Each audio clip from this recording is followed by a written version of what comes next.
अरे भाइयों, मैं कुमारी शैलजा को भी पूछना चाहता हूं, तो भी उस सरकार में केंद्र में मंत्री थी, तन्ने कौन सी काली पट्टी बांध रखी थी जब यहां भ्रष्टाचार हो रहा था? क्यों नहीं आपको दिखाई दिया? वो दिखना चाहिए था। लोगों का शोषण हुआ है।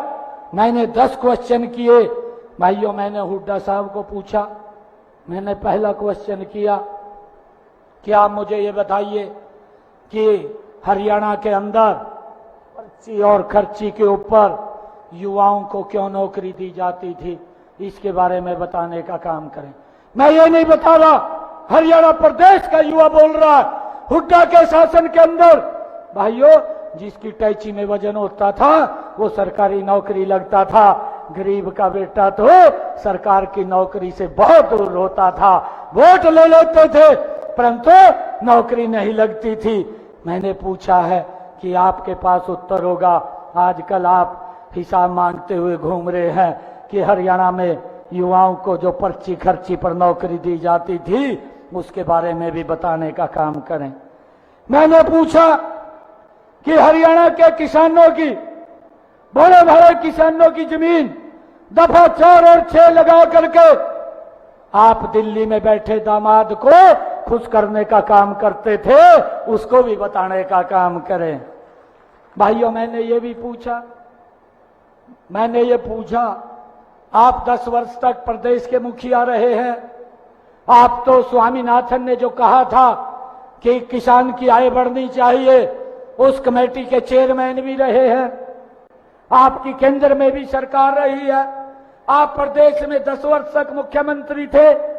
आपके 10 वर्षों के कार्यकाल में कितनी किसानों की फसल एमएसपी पर खरीदी गई है, यह भी हरियाणा प्रदेश के किसानों को बताने का काम करें। मैंने ये भी इनको पूछा। भाइयों, मैंने ये पूछा कि किसानों को उनकी फसल के खराबे का 2 रुपए का चेक, 3 रुपए का चेक उसके घर के ऊपर भेजने का काम करते थे, उसके बारे में भी बताने का काम करें। जिससे हमारे किसान का खाता खुलवाने के लिए 500 रुपए लगता था और चेक 2 रुपए का आता था, उसके बारे में भी बताने का काम करें। मैंने ये भी पूछा कि आपने किसानों के ऊपर गोलियां चलवाई, आप सत्ता के अंदर थे, आप उसके बारे में भी बताने का काम करें। भाइयों, मैंने ये भी पूछा, हमारी सरकार ने पिछले 10 वर्षों में अंतिम टेल तक पानी पहुंचाने का काम किया, आपने 10 वर्षों में क्या काम किया, इसके बारे में भी हरियाणा के लोगों को आप हिसाब देने का काम करें। भाइयों, मैंने ये भी पूछा, अरे ये तो ऐसी जगह है जिसके ऊपर उनके अत्याचारों की किताब लिखी गई थी। भाइयों, यहाँ पर गोहाना कांड को कौन नहीं जानता। मैंने कहा कि आप हिसाब मांग रहे हैं, आपने गरीबों के घरों को जलाने का काम किया, आपने मिर्चपुर के गांव में दलितों के घरों को आग लगाने का काम किया, आप उसके ऊपर भी बताने का काम करें कि आपकी सरकार ने भाइयों क्या क्या काम किए हैं।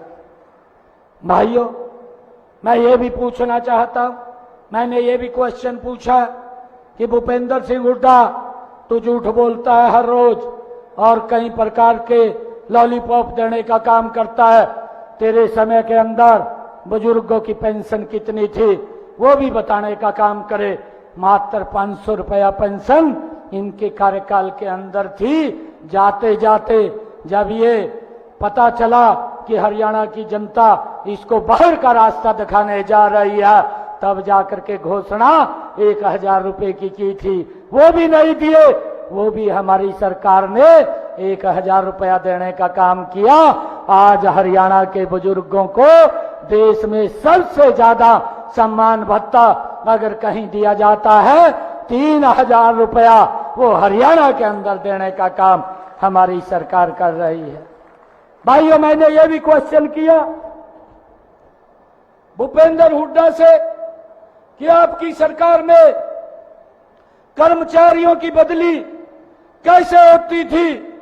भाइयों, किस प्रकार से भ्रष्टाचार होता था, किस प्रकार से लेन देन होता था, हमारे कर्मचारी भाई पूरा का पूरा दिन 15-15 दिन लगातार सेक्रेटरीट के चक्कर काटते रहते थे।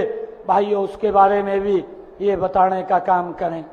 भाइयों, मैंने ये भी क्वेश्चन किया, आप 10 वर्ष तक प्रदेश के मुख्यमंत्री रहे, कितने गरीब लोगों के बीपीएल कार्ड बनाए हैं, उसको भी आप सार्वजनिक करने का काम करें, क्योंकि आपको मालूम है हमारी सरकार में कितने गरीब लोगों के राशन कार्ड बने हैं। भाइयों, मैंने ये भी पूछा भूपेंद्र सिंह हुड्डा से कि आप ये भी बताने का काम करें कि 10 वर्ष में आपकी सरकार में कितने गरीब लोगों का इलाज मुफ्त करने का काम आपने किया, इसको भी बताने का काम करें। भाइयों, क्वेश्चन तो बहुत सारे थे, परंतु क्योंकि मैं देख रहा था भी क्या क्या पूछे, बहुत सारे क्वेश्चन हैं। अगर तो मैं क्वेश्चन इससे पूछूं तो पूरी की पूरी किताब लिखी जाएगी। ये मेरे इन क्वेश्चनों का